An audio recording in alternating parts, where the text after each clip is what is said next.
බුදුරජාණන් වහන්සේ දේශනා කරනවා අප්පමිදං වික්කවේ මනුස්සානං ආයු ගමනීයෝ සම්පරායෝ කත්තබ්බං කුසලං චරිතබ්බං බ්‍රහ්මචර්යං නත්ති ජාතස්සමර.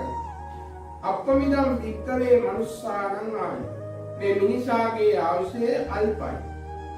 දීර්ඝ කාලයක් අපිට ජීවත් වෙන්න බෑ. අවුරුදු 80ක් උපරිම අවුරුදු 100ක් ජීවත් වෙයි. එතනින් එහාට අපි කාටවත් ජීවත් වෙන්න පුළුවන් කමක් නෑ. එහෙනම් අප්පමිදං වික්කවේ මනුස්සානං ආයු, මේ මිනිසාගේ ආයුෂය අල්පයි. ගමනීයෝ සම්පරායෝ කත්තබ්බං කුසලං, අපිට ගමන් කිරීම යුතු මාර්ගයක් තියෙනවා. ඒකට කුසල රැස් කරන්න. මේ ආත්මේ මනුස්සාත්මේ භාවයක් ලැබුවට ඊළඟ ආත්මේ කුමන ආත්මයක් ලැබෙයිද කියලා අපිට නිශ්චිත වශයෙන්ම කියන්න පුළුවන් කමක් නැහැ. සංසාර ගමන දැකීමේ හැකියාවක් අපිට නැති නිසා.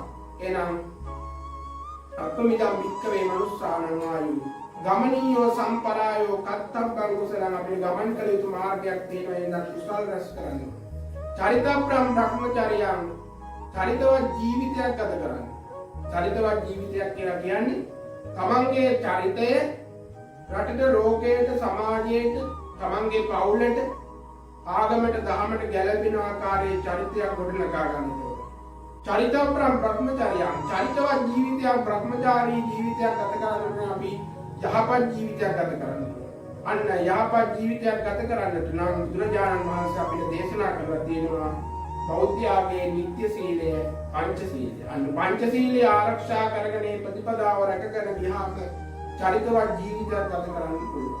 ඥාති ජාතස්ස අමරණං, උපන්නා වූ කෙනෙකුට නොමැරී ඉන්න පුළුවන්කමක් නැහැ. අන්න අපි යම් කිසි දවසක මරණයටපත් වෙනවා කියන අදිස්ථානය ඇති කරගෙන ජීවිතේ ජීවත් වෙනකොට අපිට ජීවිතේ සාර්ථක කරගන්න පුළුවන්.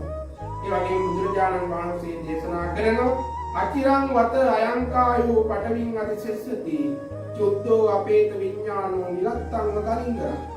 අචිරං වත අයංකායෝ, මේ කය අස්තිරයි, ස්ථීර සාරයක් නෑ.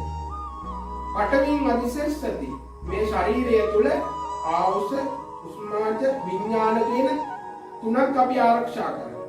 මේ ශරීරයේ අංශක 90 ගණනක උණුසුමක් අපි ආරක්ෂා කරනවා. මේ ශරීරයේ තියෙන අංශක 90 ගණනේ උණුසුම ශරීරයෙන් නික්මලා ගියත් එදාට මරණයටපත් වෙනවා.